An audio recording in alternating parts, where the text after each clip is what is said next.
안녕하십니까. 신조의 쿨톡 시작합니다. 오늘 나경원 캠프의 주요 인선이 발표가 됐는데 이른바 강경보수로 평가되는 좌타가 공인하는 그런 인사들이 핵심적인 지위를 차지하고 있습니다.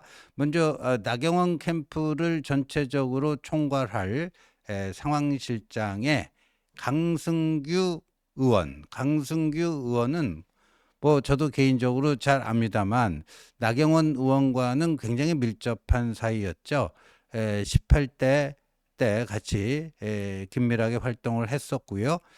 또 나경원 의원이 2019년에 자유한국당 시절에 원내대표를 맡았었는데 그 당시에 비서실장을 하기도 했습니다. 2011년에 나경원 의원이 서울시장 보궐선거 그때 박원순하고 붙었었죠. 그때도 나경원 후보 비서실장을 한 적이 있는 그런 인물입니다. 이 용산 대통령실의 시민사회 수석이긴 한데 원래 나경원 사람으로 이제 평가가 되는 그런 인물이고, 그리고 지역구는 충남 홍성 예산이 되겠습니다. 그런데 이 강승규 의원이 총괄 상황실장으로 내정이 됐다. 뭐 TV조선에서 저걸 뭐 단독이다 해서 하는데 이렇게 얘기를 했네요. TV조선에 이번 대선은 시장주의와 자유민주주의를 수호하기 위한 체제전쟁이며, 체제전쟁이라는 표현은 나경원 후보가 출마 선언하면서 이미 쓴 표현이죠. 그래서 이 체제전쟁을 승리로 이끌 수 있는 유일한 인물이 나경원 의원이라고 판단했다. 이렇게 얘기를 했습니다. 여기서 우리가 주목해야 될 게 강승규 의원의 이 워딩 중에서 체제전쟁을 승리로 이끌 수 있는 유일한 인물, 유일한, 요게 중요합니다. 그러니까 김문수도 지금 나왔단 말이에요. 김문수도 뭐 어떤 경력의 소유자입니까? 2020년 4.15 총선을 앞두고 그 당시에 그 자유한국당을 탈당을 하지 않았습니까? 탈당을 해서 어디로 갔죠? 정광훈. 정광훈과 손잡고 2020년 1월 말에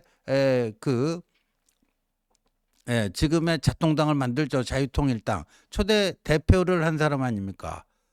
그리고 정광훈 이 자통당과는 뗄래야 뗄 수 없는 관계에 있는 인물이 김문수 후보고, 요번에 이제 복당이 된 거죠. 그러니까 2020년 나갔다가 5년 만에 이제 복당을 한 거죠.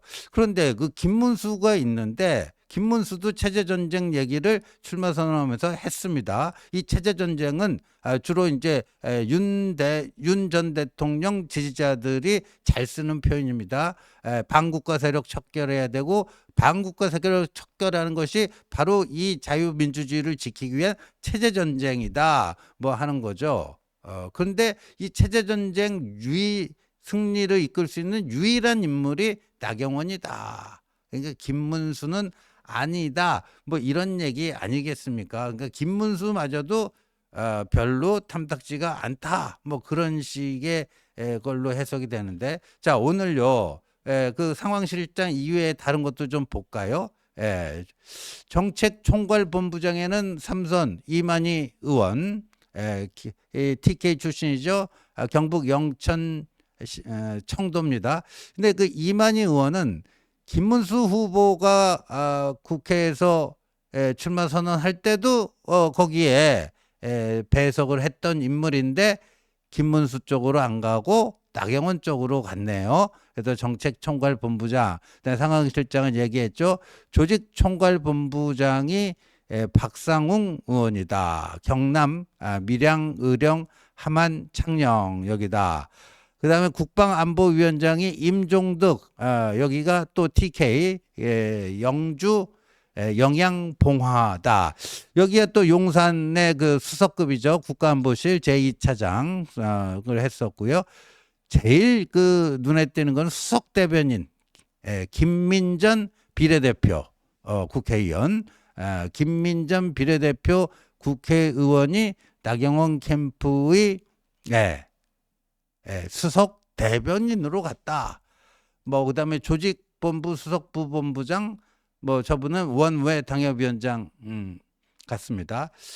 그러니까 굉장히 여러분들 이제 면면을 보면은 굉장히 그 강성, 윤 대통령에 대해서 뭐 극우 유튜브에 심취가 됐다 해서 뭐 비상계엄을 그 발동하는데 그 영향을 받은 거 아니냐 그랬는데, 지금 저 나경원 캠프 면면을 보니까 저런 분들입니다. 그 김민전 지금 나경원 캠프 수석 대변인은 한동훈 후보가 대표 시절에도 사사건건 시비를 걸고 정광훈 자통당 집회를 옹호하면서 그 집회에서 뭐 한동훈에 대한 비판의 목소리가 나왔다 이런 발언도 하기도 했고 그런 인물인데 이렇게 이제 배치가 됐습니다. 어느 정도 우리가 그 예견할 수 있었던 그런 인선 아닌가 보여지는데, 왜냐하면 나경원 후보가요, 이게 출마 선언하자마자 누구를 직격하고 나섰죠? 바로 한동훈 후보를 직격하고 나선 것 아닙니까? 한동훈과는 도저히 함께할 수 없다. 한동훈과는 도저히 함께할 수 없다.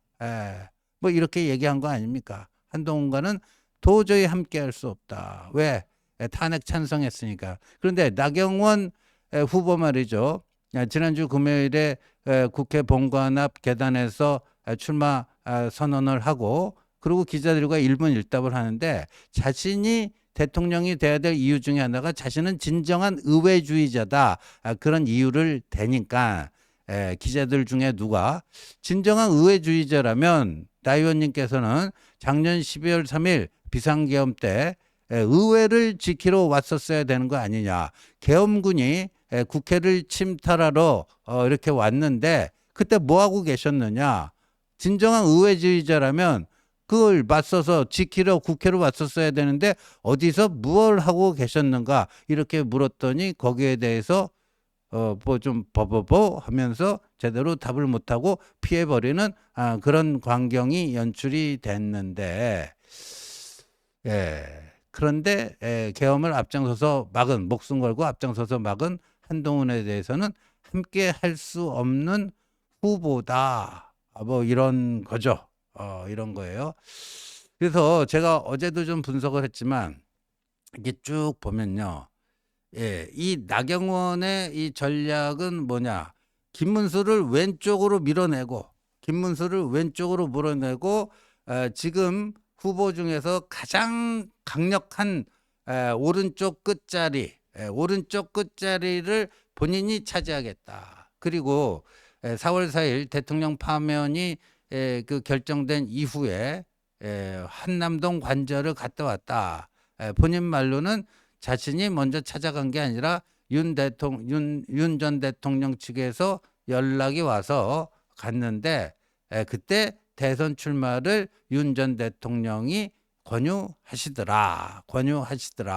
뭐 이런 거죠. 근데 김문수 후보의 경우에는 장관 그만두고 대통령과 통화는 했지만 그냥 잘 되길 바란다라는 덕담 수준이었지, 뭐 나경원 후보처럼요, 뭐 그 출마하면 꼭 성공하라든가 뭐 출마하라든가 뭐 이런 건 아니다. 그러니까 윤심의 강도로 볼 때 지금 김문수보다 나경원이 더 윤심에 가까운 것 아니냐, 이런 식으로 지금 비춰지고 있거든요. 그런데 아예 이 캠프의 주요 인선도 더 확실하게 가장 오른쪽 라이트 윙이 나다.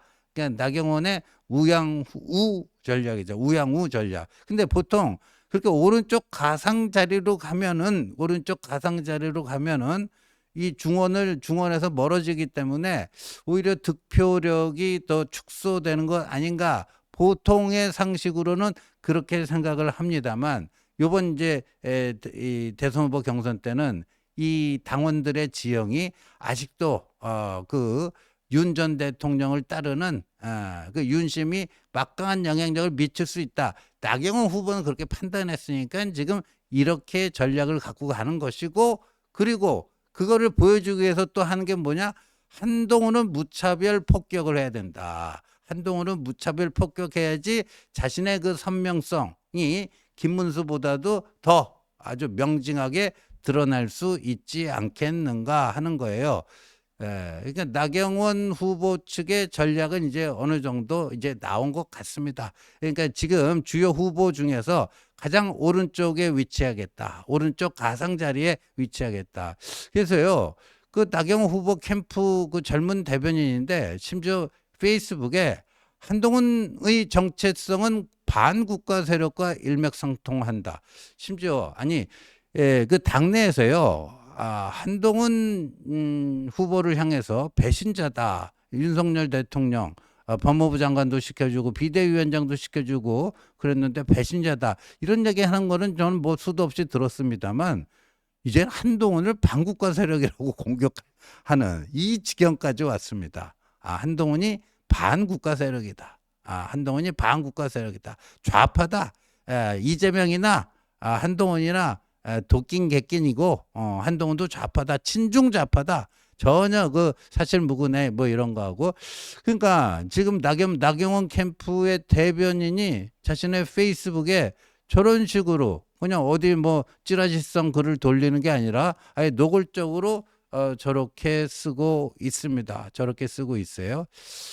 이게 이제 이 나경원 캠프가 자신이 계속해서 언론 스포트라이트를 받기 위해서는 한동훈을 때리면은 우리 쪽으로 또 스포트라이트가 오지 않느냐 뭐 하는 거고, 아마도 이제 뭐 이번 주에 뭐 방송 토론하는데 나경원 후보와 한동훈 후보가 같은 조로 편성이 될지 다른 조로 편성이 될지는 모르겠습니다만, 만약에 이제 둘이 함께 하게 된다면 또 이런 걸 가지고 물고 늘어질 것이 명약관화합니다. 명약관화합니다.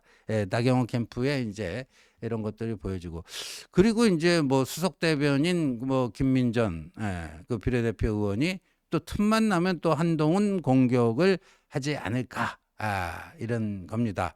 그래서 전광훈 자통당보다도 정광훈 자통당과 특수관계인 김문수보다도 더 오른쪽에 위치해서 한동훈을 때리면서 이 매스컴의 주목을 받겠다 하는 건데, 근데 그런 나경원이 말이죠. 이 반명 빅텐트, 반명. 그러니까 반명 빅텐트 안에 들어올 수 있는 사람은 지금 민주당인데 비명들 있잖아요. 김두관 전 의원 같은 경우에 어제 이재명 쪽이 세팅한 경선 룰에 불복해가지고 경선 불참을 선언했는데, 그런 사람들, 뭐 김부겸 전 총리 같은 사람들, 이런 사람들 다 같이 해가지고 반명 빅텐트를 쳐야 되지 않겠느냐 했더니요. 나경원 전 의원이요. 정치는 상상력이다. 정치는 상상력이다. 그래서 반명 빅텐트 충분히 가능하다. 때로는 우리가 그거를 위해서 자신이 좀 손해를 보더라도 결단을 내려야 된다. 저럴 때는 굉장히 유연한 어떤 오픈마인드의 그런 모습을 보이는데, 당내에 들어와서는 한동훈을 뭐 반국가 세력으로 본다든가, 김문수보다 더 오른쪽에 위치해서 뭐 체제 전쟁을 승리로 이끌 유일한 인물이라든가, 그러니까 뭐 어찌 보면 이제 일관성이 결여된 그런 건데, 여하튼 이제 객관적으로 봤을 때 나경원 후보의 전략 스탠스는 이제 오늘의 인선을 통해서 이렇게 이제 확정이 되는 것 아닌가 이렇게 보여지고요. 이러한 스탠스, 이러한 노선이 앞으로 국민의힘 경선에 어떤 파장을 낳을 것인가도 이제 주목해서 봐야 될 관전 포인트가 되지 않을까 생각이 됩니다. 시청해 주셔서 감사합니다.